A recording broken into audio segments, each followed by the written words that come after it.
안녕하세요. 석스입니다. 석스. 예. 자, 이번 시간은 베네딕트의 반응 뭔지 아시죠? 우리가 당을 검출할 때 쓰는 이 베네딕트 반응의 원리를 정확하게 알고 왜 설탕이 이당류임에도 불구하고 다른 이당들은 다 베네딕트 반응을 하는데 설탕만 베네딕트 반응에 반응을 하지 않냐. 말이 이상하네요. 베네딕트 반응으로 설탕을 검출할 수 없냐. 요 이유에 대해서 한번 자세히 다뤄보도록 하겠습니다. 오늘 학습 목표는 두 개입니다. 요거랑 일단 요거부터 먼저 할게요. 자, 베네딕트 반응 혹은 뭐 펠링 반응, 화학에서 이제 펠링 반응이라는 말을 하는 게 아니고 조금 다르죠. 만드는 시약이 조금 다른데 중심 원리는 똑같습니다. 중심 원리는 황산구리가 들어가요. CuSO4. 그래서 요걸 바탕으로 SO4가 중요한 게 아니고 Cu2 플러스가 중요합니다. 예.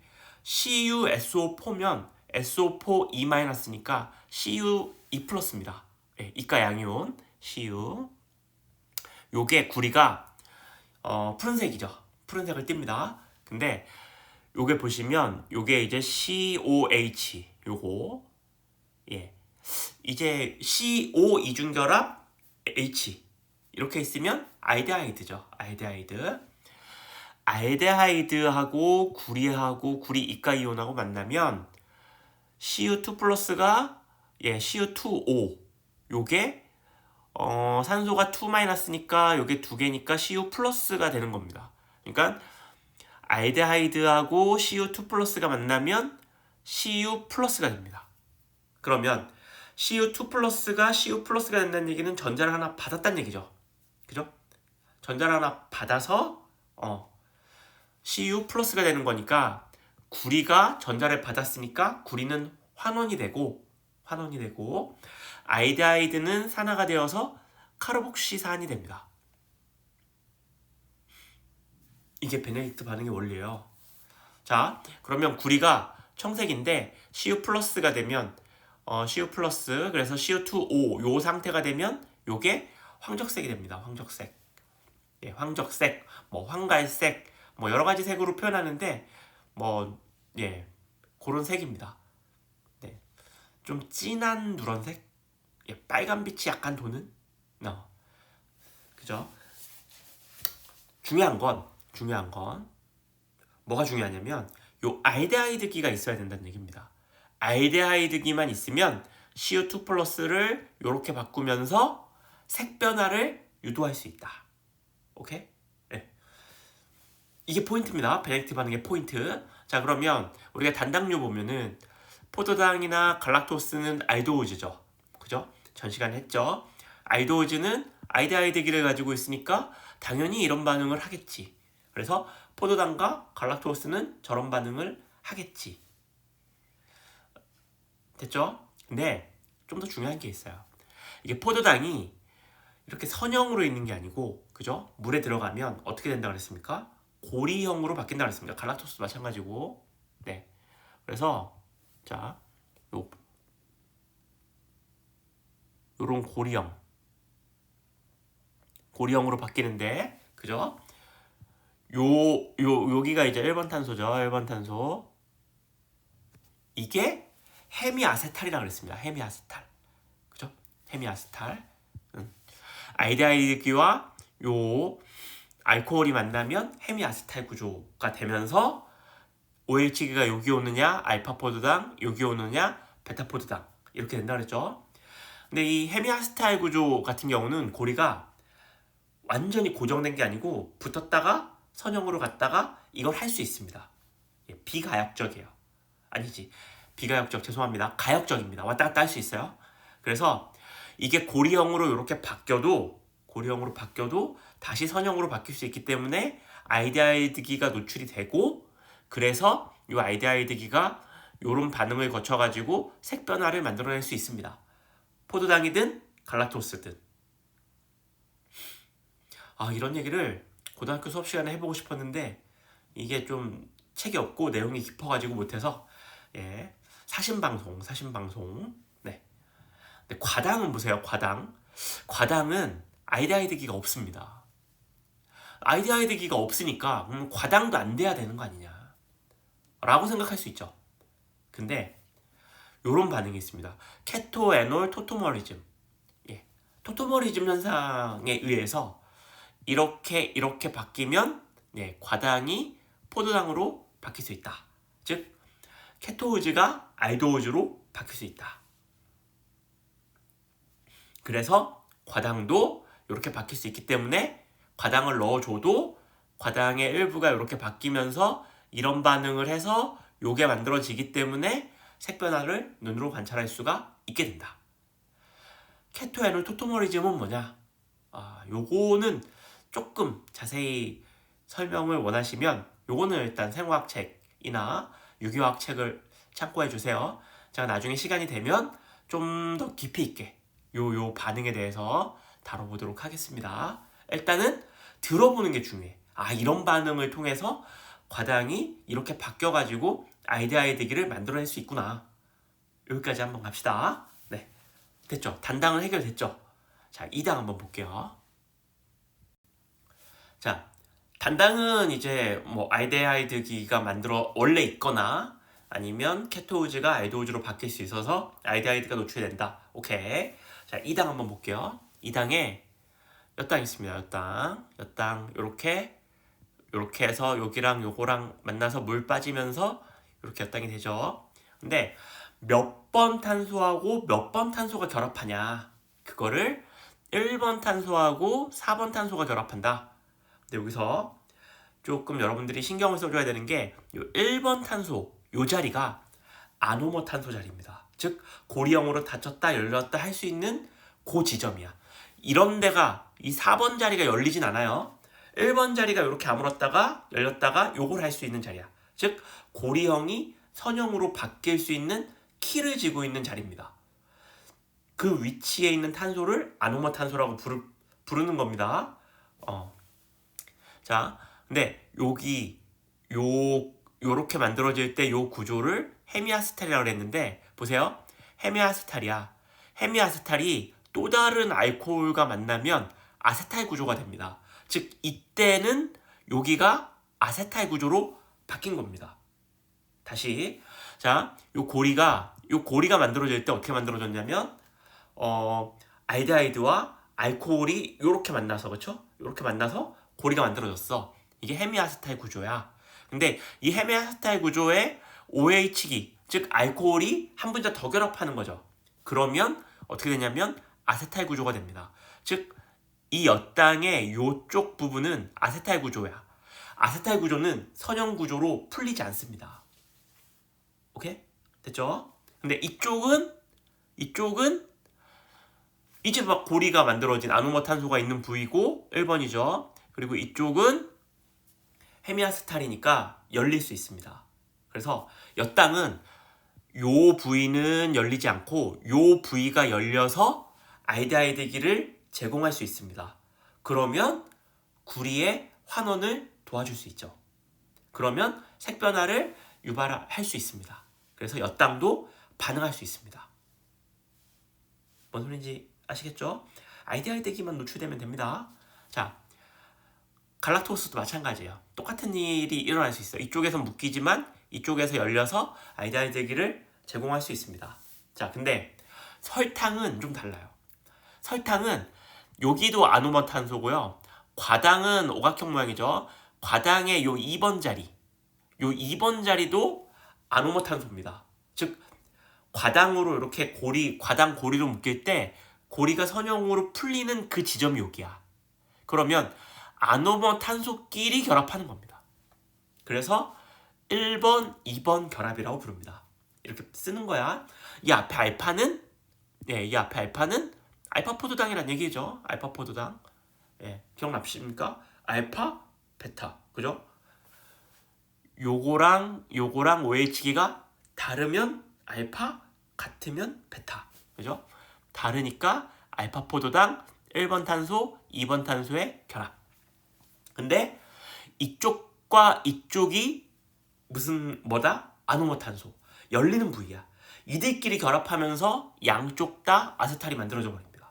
그럼 어떻게 되는 겁니까? 설탕은 선형으로 열리는 부위가 있다 없다? 없다. 그래서 알데하이드 제공이 안 된다. 그러니까 설탕은 베네딕트의 구리를 환원시킬 수 있는 어떤 작용기를 제공하지 못하기 때문에 설탕은 베네딕트 반응에 영향을 주지 않습니다. 그러니까 베네딕트 반응으로 설탕을 검출할 수 없어요. 베네딕트 반응이나 펠링 반응이나 똑같다고 그랬습니다. 원리는 만드는 과정만 조금 달라요. 황산물이 똑같은 건 넣는데 그 다음에 그 넣어주는 씨앗들이 조금 달라서 베네딕트 용액, 펠링 용액 부르지만 원리는 똑같습니다. 됐죠? 설탕 왜 안 되냐? 오케이? 다당은 물에 녹지도 않거니와 물에 녹지도 않거니와 녹았을 때 다당 같은 경우는 이게 이렇게 쭉 달라붙어 있을 거 아닙니까? 엄청나게 길게, 그죠? 그러면 여기서 이게 가운데, 이게 이제 가운데, 자 이렇게 쭉 달라붙어 있으면 포도당끼리 쭉 붙어 있다고 쳐봅시다. 요 가운데에 있는 여기에 있는 아노모탄소들은 그 옆에 있는 4번 탄소와 결합을 했기 때문에 아세탈로 다 바뀌었습니다. 그러니까 이게 엄청나게 길게 있어도 실제로 알데하이드기를 제공할 수 있는 건 맨 끝에 하나야. 자, 수용액 상태에서 물에 거의 안 녹기 때문에 물 수용액 안에 녹아있는 녹말 입자도 별로 없거니와 있어도 반응할 수 있는 반응기를 제공할 수 있는 분자의 수가 극히 적다. 그렇기 때문에 반응이 아예 안 일어나냐? 이렇게 물어보면 일어나죠. 왜냐면 녹말이 안 녹는다 그래서 그러면 빵이냐 빵. 한 분자도 안 녹아야 들어가냐? 아닙니다. 녹긴 녹습니다. 조금. 그죠? 그리고 그 조금 녹아있는 것 중에 반응기를 제공하는 게 엄청나게 긴 것 중에 요거 하나야, 요거 하나. 그러니까 구리가 CU2 플러스가 CU2O로 바뀌는 그 양이 극히 적어서 사람 눈으로 인지하기가 어렵다. 그러니까 반응을 안 한다고 얘기하는 겁니다. 이해할 수 있죠?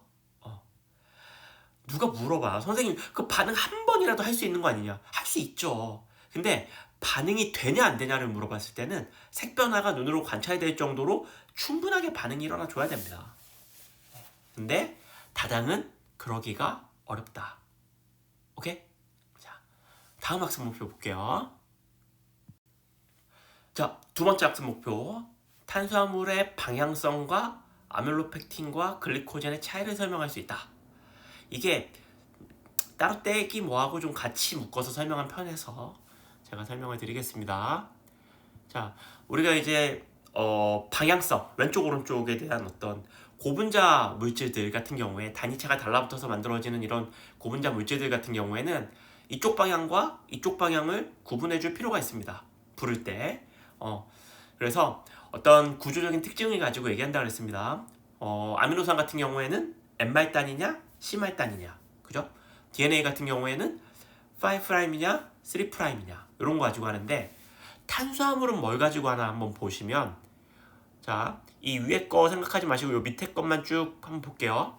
자, 여기 보시면 우리가 그 베네딕트 반응을 할 때 알데하이드기를 제공하면 뭐를 할 수 있다고 그랬습니까?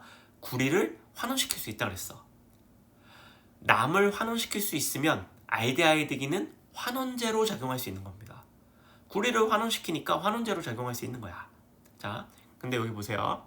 여기 보시면 요 부위는 이게 아노모탄소고 헤미아세탈 구조죠. 아직 아세탈로 바뀌지 않았습니다. 그 옆에 있는 알코올하고 결합하지 않았으니까. 그러면 요 부위는 열릴 수 있죠. 그래서 알데하이드기를 제공할 수 있습니다. 그러니까 이쪽은 구리를 환원시킬 수 있는 능력을 가지고 있습니다. 그래서 뭐라 부르냐면 환원말단이라고 부르는 거야. 환원말단. 됐죠? 환원말단. 그리고 이쪽은 헤미아세탈이 아니고 헤미아세탈이 옆에 있는 이쪽에 있는 알코올하고 만나서 아세타일 구조가 됐어. 그래서 이제 고리가 안 벌어집니다. 선형으로. 그러니까 환원 능력을 잃었어. 알데하이드기를 제공하지 못하기 때문에. 그래서 이쪽은 비환원 말단이 됩니다. 그래서 한쪽은 비환원 말단, 한쪽은 환원 말단 이렇게 되는 거야. 그러니까 탄수화물의 방향성은 환원 말단과 비환원 말단. 네, 이렇게 되는 겁니다. 요 그림하고 똑같이 해야지. 환원 말단과 비환원 말단 이렇게 되는 겁니다. 됐죠? 자, 그 다음에 여기 보세요. 아밀로펙틴이나 글리코젠 같은 경우에는 가지가 생긴다 그랬습니다. 가지가. 아밀로스는 그냥 일자. 그죠? 아밀로펙틴, 글리코젠은 일자에서 요런 일자 구조에서 이렇게 가지가 생기는데 이 가지가 생기는 부위를 좀 더 자세히 보자 이거죠. 자, 요 일자 구조, 여기 일자 구조. 요 일자 구조가 요겁니다. 요거는 보시면 1번, 4번 결합, 1번, 4번 결합. 그러니까 알파 1사결합으로 쭉 이어져 있습니다. 그게 이제 요거야. 네, 녹말의 아밀로스는 알파 1사결합으로만 이루어져 있어요. 선형으로 쭉 가죠. 그죠? 자, 근데 여기 보시면 요 1번의 OH기 여기 그 아노모 탄소 있는 데죠. 여기하고 그 다음에 6번 탄소에 있는 요 OH기 그죠? 요 OH기 사이에서 반응을 하면 1번, 6번 탄소 사이에서 결합이 일어납니다. 그래서 알파 16결합이 만들어지면서 요 가지가 만들어지는 거예요. 그래서 아밀로펙틴이나 글리코젠은 그죠? 아밀로스와 다르게 알파 1사결합과 알파 16결합을 같이 가지고 있다. 됐죠? 자, 그 다음에 여기 보세요. 여기 비환원 말단이었죠? 여기도 비환원 말단이죠. 여기도 비환원 말단입니다. 그죠? 요 가지 끝은 비환원 말단이 됩니다. 왜냐면 환원 말단 부위가 요 6번 탄소하고 결합해버려서 맞물려 들어가기 때문에 네, 여기 다 비환원 말단들을 가지고 있는 당들이 쭉 달라붙게 됩니다. 이해할 수 있겠죠? 여기 보시면 요게 이렇게 길어지는 거잖아요. 이렇게 쭉 뒤로. 그러니까 요 앞에서부터 요 맨 앞에 있는 게 이거야.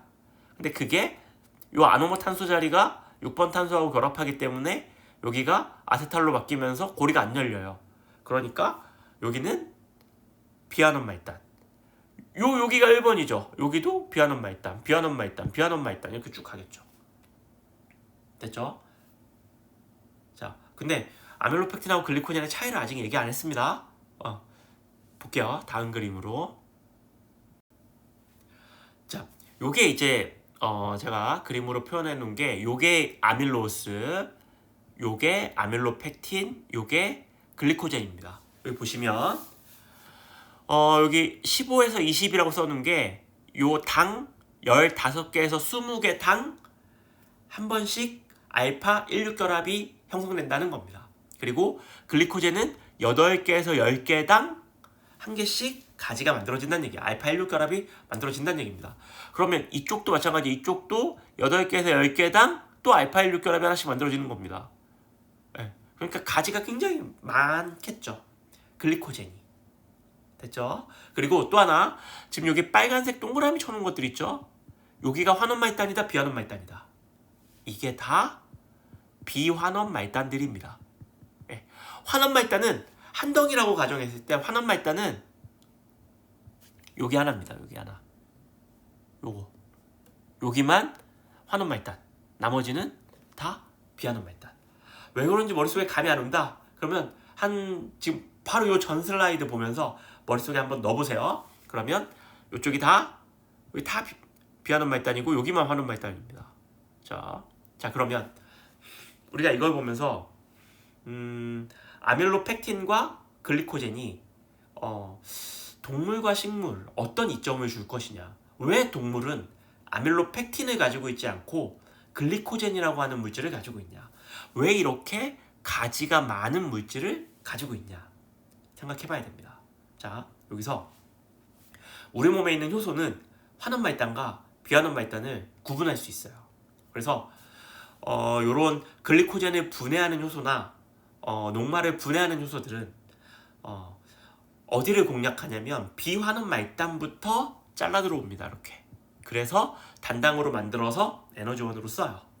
자, 그러면 아밀로펙틴과 글리코젠이 있을 때 비환원 말단 부위를 많이 가지고 있는 건 글리코젠이야. 그래서 효소가 충분하다고 생각했을 때 효소가 한꺼번에 달라붙을 수 있는 자리를 많이 제공하는 게 글리코젠입니다. 그죠? 왜냐면 요런 자리에만 달라붙을 수 있는데 이 아밀로펙틴, 아밀로스는 워낙 없고요. 아밀로펙틴하고 글리코젠을 비교해봐도 글리코젠에 비환원 말단이 많기 때문에 효소가 달라붙을 수 있는 자리를 많이 제공합니다.